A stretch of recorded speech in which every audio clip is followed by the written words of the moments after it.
الحمدللہ رب العالمین والعاقبۃ للمتقین والصلاۃ والسلام علی سید الانبیاء والمرسلین اللہم صلی علی سیدنا و مولانا محمد کما صلیت علی ابراہیم وعلی آل ابراہیم انک حمید مجید۔ آج انشاءاللہ سورہ فاتحہ کی آیت کے آخری حصے پر انشاءاللہ گفتگو ہوگی، وللضالین پر۔ اللہ کے فضل و کرم سے آج 21ویں نشست ہے ہماری، اور اس میں ہم نے سورہ فاتحہ اللہ کے فضل و کرم سے مکمل کی۔ ہم نے بتایا تھا کہ منعم علیہ یعنی کہ انعمت علیہم، جن پر انعامات ہوئے، تو اس کے مقابلے میں لفظ استعمال کیا مغضوب علیہ، یعنی کہ جن پر غضب ہوا۔ انعام یافتہ اور اس کا اپوزٹ تھا غضب شدہ لوگ۔ ہم نے سورہ فاتحہ میں اہدنا الصراط المستقیم میں لفظ ہدایت سمجھا، اور یہ لفظ ضالین ہدایت کے مقابلے میں ہے، اس کا اپوزٹ ہے، یعنی کہ ہدایت کا اپوزٹ ہوگا دلالت، گمراہی۔ ہدایت کے معنی ہوتے ہیں بالکل روشن، نمایاں، بین، اور گمراہی کا مطلب ہوتا ہے کہ گم ہو جانا، گمراہ ہو جانا، سرگرداں پھرنا، چیزوں کا آپس میں مکس ہو جانا ایسے کہ دوبارہ ان کو الگ نہ کیا جا سکے۔ اسی طرح صحرا میں جو سراب نظر آتا ہے، پانی کا شائبہ ہوتا ہے، یہ بھی ضالین کے معنوں میں استعمال ہوتا ہے۔ سورہ کہف میں آیت نمبر 103 میں فرمایا کہ ضل سعیہم، کہ ان کی تمام کوششیں ضائع ہو گئیں۔ تو یہاں پر ضالین ضائع ہونے سے مراد بھی یہاں استعمال ہوا۔ تو ضالین ذہن میں رکھیں گے کہ ہدایت کے مقابلے میں استعمال ہوا ہے۔ عمومی طور پہ یہ کہا جاتا ہے کہ انعمت علیہم، جن پر تو نے انعام کیا، یعنی کہ انبیاء، صدیقین، شہداء، صالحین، اور غیر المغضوب سے مراد یہ لیا جاتا ہے کہ جن پر غضب ہوا سے مراد یہودی قوم، اور وللضالین سے مراد جو گمراہ ہوئے یعنی کہ عیسائی۔ یقیناً یہ ٹھیک بات ہے، لیکن قرآن مجید تو قیامت تک کے لیے ہے، اور قرآن مجید ایک آئینے کے طور پر ہے۔ قرآن مجید علامات بتاتا ہے، کسی کو مخصوص نہیں کرتا۔ اگر وہ علامات یہودیوں کے ہاں پائی جائیں گی تو اس سے مراد یہودی بھی ہوں گے، اگر وہ علامات عیسائیوں میں پائی جائیں گی تو عیسائی بھی اسی زمرے میں شمار ہوں گے، اور اگر وہ علامات مسلمان کہلانے والوں میں پائی جائیں گی تو پھر ان کا حشر بھی انہی جیسا ہو سکا۔ تو یہ بالکل ایک دو ٹوک اور صاف ستھری سی بات ہے۔ لیکن بدقسمتی سے ہمارے ہاں یہ ایک رواج چل نکلا کہ یہ آیات ایمان والوں کے لیے ہیں، یہ آیات کفار کے لیے ہیں، یہ آیات عیسائیوں کے لیے ہیں، یہ آیات یہودیوں کے لیے ہیں۔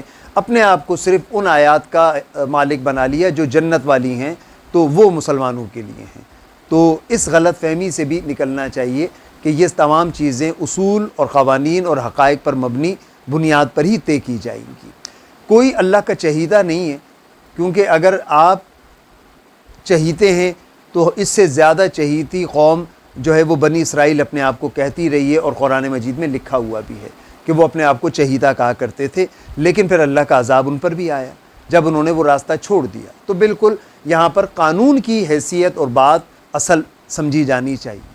اسی بات کو آگے لے کے چلتے ہوئے پہلے بتا دوں کہ ایک مشہور فلاسفر وائٹ ہیڈ، وہ یہ لکھتا ہے کہ جو قومیں یا جو افراد اپنے نظریات پر، جو مسلسل ایک عرصے سے ان کے نظریات چلے آ رہے ہیں باپ دادا سے اور کئی سو سال سے یا کئی دہائیوں سے، اور وہ ان نظریات کو من و ان تسلیم کر کے اسی کے مطابق زندگی بسر کیے جاتے ہیں، تو کہا کہ یہ بھی بت پرستی ہے۔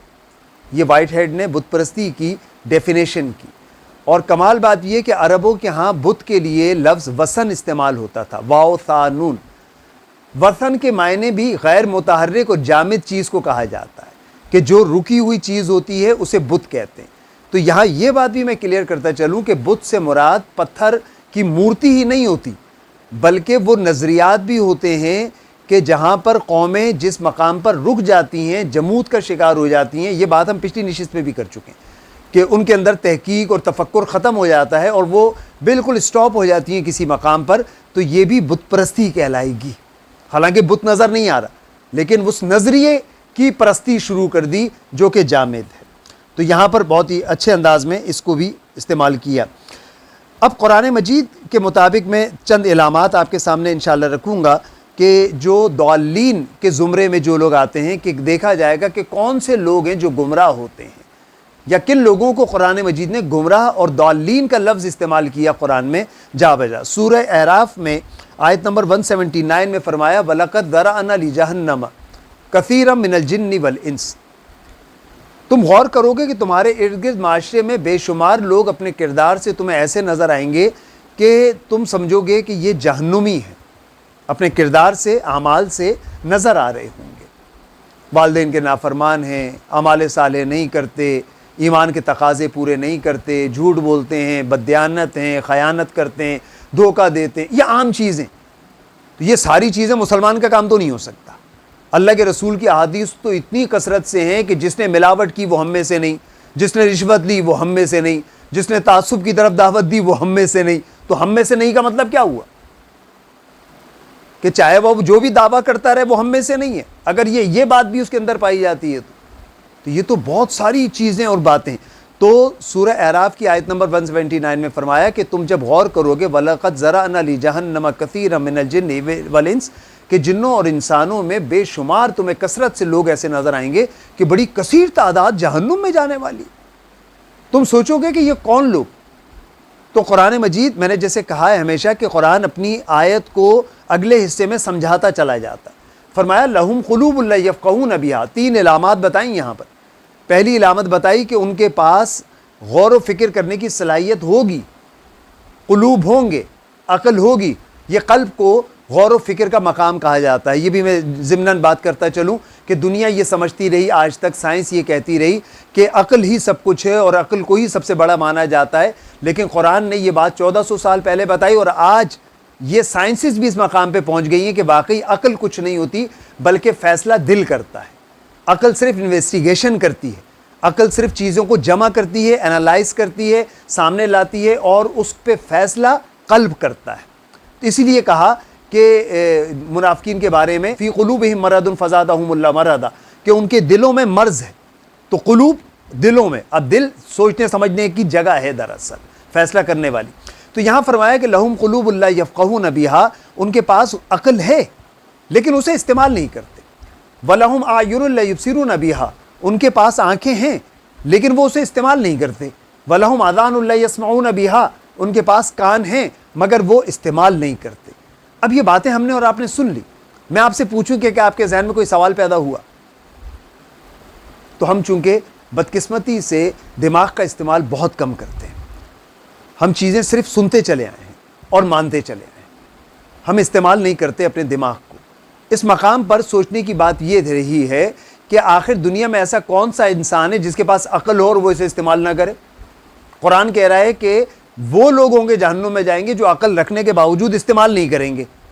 اور بدقسمتی سے آج یہ کہا جاتا ہے کہ عقل استعمال نہیں کرنی.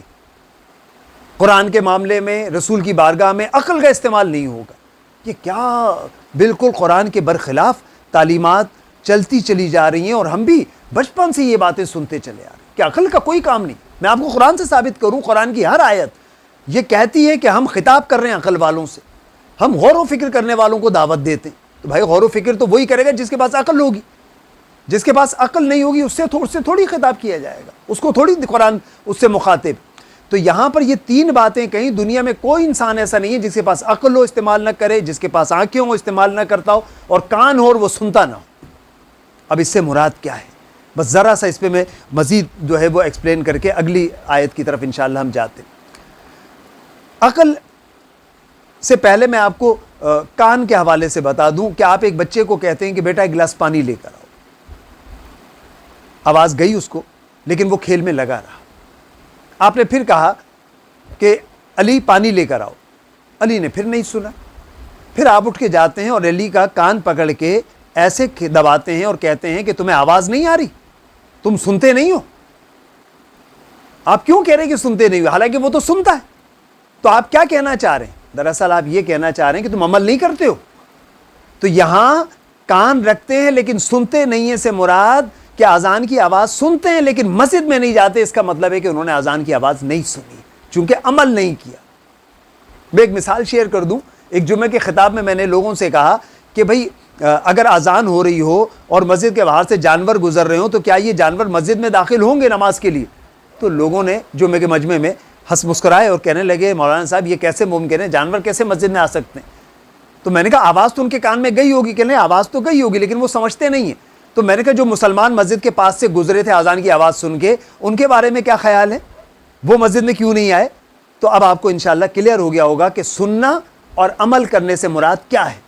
تو قرآن نے کہا یہ 3 نعمتیں ہم نے تمہیں دی ہیں، اس لیے دی تھی کہ ہماری بات کو سنو، ہمارے قرآن کو دیکھو، ہمارے قرآن پر غور و فکر کرو۔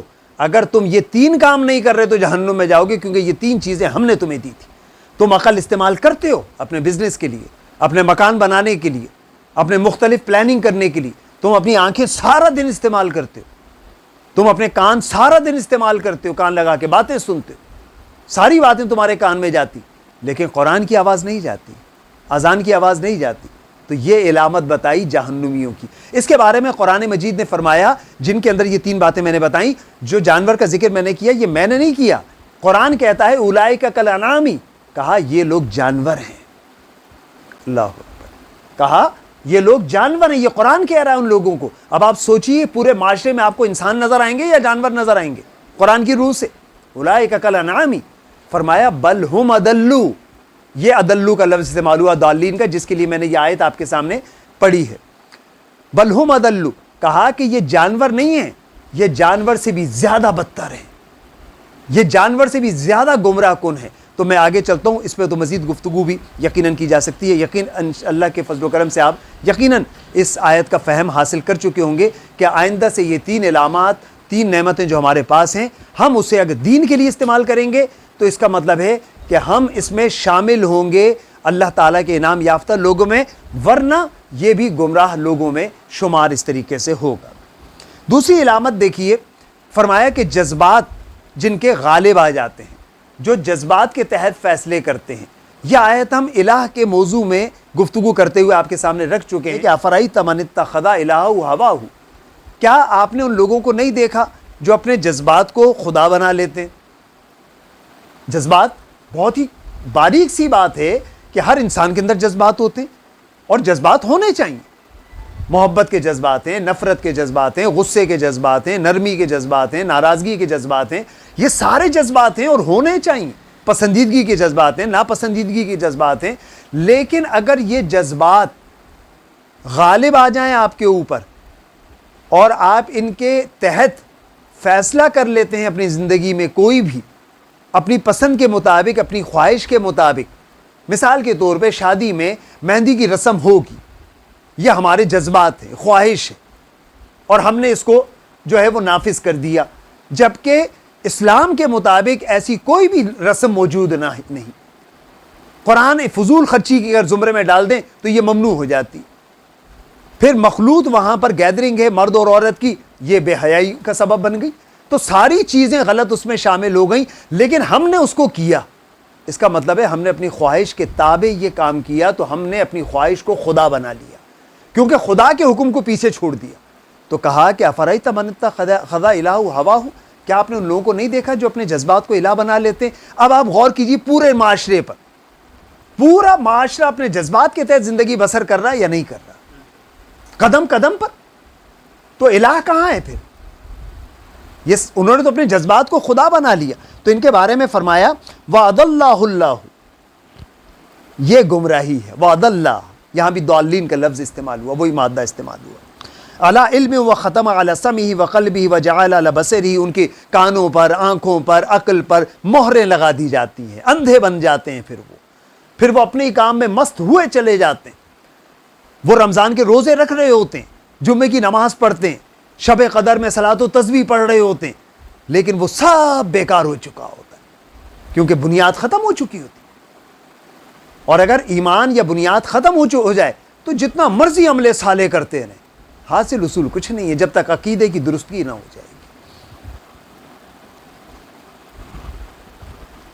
پھر ایک اور تیسری علامت جو ہے میں آپ کے سامنے رکھوں، جو آج ہمارے اس معاشرے میں اور آج کے دور میں دنیا میں سب سے زیادہ فیمس ہے، جمہوریت۔ یہ بھی گمراہی کی ایک شکل ہے۔ جمہوریت جو ہمارا نظام زندگی ہے، ہمارے معاشرے میں، پاکستان میں اور دیگر تمام ممالک میں امریکہ کی خواہش ہوتی ہے کہ وہ جمہوریت نافذ کرے، اور وہ پوری اڑی چوٹی کا زور لگا رہے ہیں تمام ممالک مل کر کہ افغانستان میں بھی جمہوریت نافذ ہو جائے۔ اس لیے کہ جمہوریت کیا ہے؟ جمہوریت کہتے ہیں کہ government by people for people, کہ لوگوں کی حکومت لوگوں کے ذریعے لوگوں کے اوپر، فار پیپل، تو لوگوں کی حکومت۔ اور جمہوریت کیا ہے؟ اس میں کہا جاتا ہے کہ اکثریت کی جو رائے ہوگی وہ قانون بن جائے گا۔ اکثریت جس بات پہ اگر 100 آدمی بیٹھے ہوئے ہیں اور 51 آدمی کہہ دیتے ہیں کہ شراب جائز ہے مثال کے طور پہ، تو اس ملک میں شراب جائز قرار دے دی جائے گی۔ اسے کہتے ہیں جمہوریت، ڈیموکریسی اسے کہتے ہیں۔ دیکھیں قرآن نے فرمایا کہ وَإِن تُطِعْ أَكْثَرَ مَنْ فِي الْأَرْضِ يُضِلُّوكَ عَنْ سَبِيلِ اللَّهِ، يُضِلُّوكَ یہاں بھی ضالین والا لفظ یہاں استعمال ہوا، عَنْ سَبِيلِ اللَّهِ إِن يَتَّبِعُونَ إِلَّا الظَّنَّ وَإِن تُمْ إِلَّا يَخْرُصُونَ۔ فرمایا کہ اگر تم انسانوں کی اکثریت کا اتباع کرو گے تو وہ تمہیں خدا کی طرف لے جانے والے راستے سے گمراہ کر دیں گے۔ اگر تم اکثریت کا اتباع کرنے لگ جاؤ گے تو پھر تم گمراہ ہو جاؤ گے، تم خدا کی طرف نہیں پہنچ سکتے۔ دیکھیں نا، وہاں مکے میں سب مل کر کہہ رہے تھے، یعنی کہ جو آپس میں بھی دشمن تھے وہ بھی سب ایک جگہ ہو گئے تھے، اور سب کے سب رسول خدا کے خلاف ہو جاتے اور ان سے نیگوسیشن کرتے مختلف انداز میں۔ پہلے تو انکار کرتے رہتے، لیکن اگر سب مل کر بھی انکار کر دیں تو کیا حضور نے اپنی دعوت چھوڑ دی؟ بلکہ حضور نے تو وہ جملہ کہا جو قیامت تک زندہ و تابندہ رہا کہ اگر یہ میرے ایک ہاتھ پہ سورج اور دوسرے ہاتھ پہ چاند رکھ دیں۔ اب آپ سوچئے نا، سورج کو اتار کے لانا ممکن نہیں ہے، تو کہا اگر یہ کوئی ممکن کر دکھائے اور میرے ہاتھ پہ لا کے رکھ دے، میں اپنی دعوت سے پھر بھی باز نہیں آؤں گا، چاہے ساری دنیا ایک جگہ کیوں نہ جمع ہو جائے۔ جب بیعت عقبہ ثانی میں مدینے سے آئے ہوئے انصار جو ہے وہ بیعت کے لیے حضور کے پاس جمع ہوئے، حضور نبی کریم صلی اللہ علیہ وسلم حضرت امیر حمزہ رضی اللہ تعالیٰ عنہ کے ساتھ وہاں تشریف لے گئے، اور خاموشی سے چھپ کر خفیہ یہ بیعت ہو رہی تھی کفار کی وجہ سے۔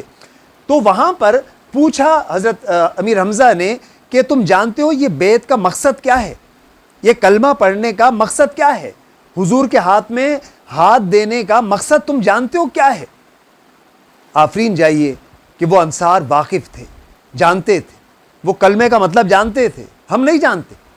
علامہ اقبال بھی جانتے تھے، کہتے تھے کہ چومے گویا مسلمانم لرزہ برندام، جب میں کہتا ہوں کہ میں مسلمان ہوں تو میں لرز جاتا ہوں۔ یہ شہادت گئے الفت میں قدم رکھنا ہے، لوگ آسان سمجھتے ہیں مسلمان ہونا۔ تو انہوں نے کہا ہم جانتے ہیں اس بیعت کا مقصد ہے کہ سارے عرب اور عجم سے جنگ کرنا۔ اس لا الہ الا اللہ پڑھنے کا مقصد ہے ساری دنیا سے لڑائی کرنا ہے، یہ ہے لا الہ الا اللہ کا مقصد۔ تو کہا کہ اگر تم اکثریت کا اتباع کرو گے تو پھر تم گمراہ ہو جاؤ گے، تم اللہ کی طرف جانے والے راستے کی طرف نہیں جاؤ گے۔ یہ لوگ ظن و تخمین کا اتباع کرتے ہیں اور قیاسات پر چلتے ہیں۔ چوتھی علامت آپ کے سامنے میں رکھوں کہ رزق خدا کے ہاتھ میں ہے۔ یہ جملہ آپ اور ہم اکثر سنتے ہیں، تو اس حوالے سے قرآن کیا کہتا ہے؟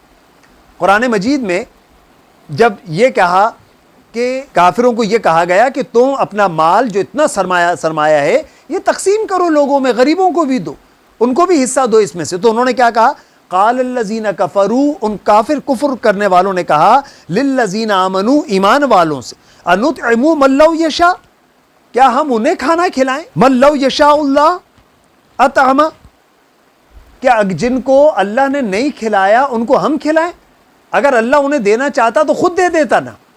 تو یہ ہے سوچ سرمایہ دارانہ۔ جن کے پاس مال و دولت بھری ہوئی ہے وہ یہ کہتے ہیں ہمیں تو اللہ نے دیا ہے، اللہ نے تقسیم کیا، جسے چاہے امیر کر دے، جسے چاہے غریب کر دے۔ تو قرآن مجید کہتا ہے کہ جو یہ سوچ رکھتے ہیں کہ اللہ نے یہ تقسیم کی ہے، نہیں نہیں نہیں، اللہ کی تقسیم اتنی غلط نہیں ہو سکتی۔ اللہ نے رزق تمام انسانوں کے لیے برابر پیدا کیا ہے، انسانوں نے قبضہ کیا اس کے اوپر، جناب انسان قابض ہوا ہے اس کے اوپر، پانی ہمیں کون بیچتا ہے؟ انسان بیچتا ہے۔ پانی تو مفت تھا، پانی تو کہ سورسز تو مفت اللہ نے پرووائڈ کیے، ہمیں تو انسان بیچ رہا ہے۔ زمین کون بیچ رہا ہے؟ ایون کہ رہنے کے لیے تو چھوڑیے، قبر کی زمین کون بیچ رہا ہے؟ انسان بیچ رہا ہے۔ زمین تو مفت تھی اللہ تعالیٰ کی طرف سے، ہوا تو مفت تھی، آکسیجن جسے ہم کہتے ہیں، آج آپ ہاسپٹل جائیے تو وہاں بھی آکسیجن کے پیسے لگتے ہیں۔ تو یہ ساری چیزیں آپ سے قبضے میں لے کر اور انسانوں کو محتاج بنا دیا گیا۔ دنیا میں آئندہ عالمی جنگ پانی کی بنیاد پر ہی ہونے والی ہے، دنیا سے پانی ختم ہو جائے گا۔ تو یہ ختم نہیں ہوگا، یہ لوگوں نے قبضہ کیا جس کے نتیجے میں یہ تباہیاں اور بربادیاں پیدا ہوتی۔ تو قرآن نے اس حوالے سے کہا، صرف اتنا جواب دیا ان کو جو یہ کہتے ہیں کہ ہم انہیں کیوں کھلائیں، فرمایا ان انتم الا فی ضلال مبین، کہا کہ یہ تو انتہائی کھلی ہوئی گمراہی ہے۔ ضلال مبین، یہاں بھی ضالین آیا۔ تو گویا آج ہمیں یہ سمجھ آیا کہ ضالین وہ قومیں ہوتی ہیں کہ جو رزق کی تقسیم صحیح نہیں کرتی اور رزق کو جمع کرتے ہیں، سرمایہ دارانہ نظام کو سپورٹ کرتے ہیں جو لوگ، وہ گویا گمراہ ترین قوم کہلاتی ہے، اور وہ بھی ضالین میں شمار ہوگا جیسے آج ہمارے ہاں ہے۔ ایک اور بات میں آپ کو بتاؤں کہ لوگ یہ بھی ایک تاثر لیتے ہیں کہ بھئی اگر ہم یہ غریب ختم کر دیں، یہ غربت یا غریب ختم ہو جائیں معاشرے سے، تو پھر ہم صدقہ کس کو دیں گے، زکوٰۃ کس کو دیں گے، قرآن کے یہ احکامات کیسے پورے ہوں گے؟ لہٰذا غریب رہنے چاہیے تاکہ ہمیں یہ نیکیاں کریں، اور امیر لوگ شاہراہ فیصل پہ رمضان میں بڑے بڑے افطار کے جو ہے دسترخوان لگائیں اور لوگ کہیں کہ کمال ہے، کیا نیک لوگ ہیں۔ پوری سال وہ غریبوں کا خون نچوڑ کر اور خود مزے اس پر کریں، اور ایک سال بعد 4 لوگوں کو حج پر بھیجیں اور لوگ کہیں کہ کیا مالک ہے ہمارا، کتنا نیک آدمی۔ یہ یہودی کیا کرتے تھے جناب، یہودی اپنے مخالف گروہ کے لوگوں کو گرفتار کیا کرتے تھے، پھر خود جایا کرتے تھے وہاں پر بڑے بن کر کہتے تھے کہ یہ تو ہمارے قبیلے کے لوگ ہیں، یہ لو پیسے ہم دیتے ہیں اور یہ واپس کرو۔ ان لوگوں پر اپنا احسان جتاتے تھے اس طریقے سے، اور اپنا غلام بنا کے رکھتے تھے، اور وہ کہتے تھے واہ واہ کیا بات ہے آپ کی، آپ کتنے اچھے لوگ ہیں۔ بالکل بعین ہی وہی کام ہو رہا ہے معاشرے کے اندر آج، یہ سرمایہ دار وہی کر رہے ہیں، یہ اپنے فیکٹری کے مزدوروں کو 3 وقت کا 2 وقت کا کھانا پیٹ بھر کر ان کو میسر نہیں آتا، اتنا ان کو نہیں دیتے۔ آپ دیکھیں سیلری پیکج کیا ہے۔ سرمایہ دارانہ نظام یہ گمراہی ہے، جمہوریت یہ گمراہی ہے۔ تو اس طریقے سے جو علامات میں نے آپ کے سامنے رکھی وہ تمام کی تمام، اور اپنے جمود کا شکار ہونا یہ بھی گمراہی ہے۔ تو یہ علامات جو ہم نے پڑھی، اللہ محفوظ رکھے، وہ ساری علامات میں نوعاً ہمیں اپنے معاشرے میں نظر آتی ہیں۔ اللہ تعالی ہمیں انعمت علیہم کے زمرے میں ان لوگوں کی طرح ان کے نقش قدم پر چلنے کی توفیق عطا فرمائے۔ وآخر دعوانا ان الحمدللہ رب العالمین۔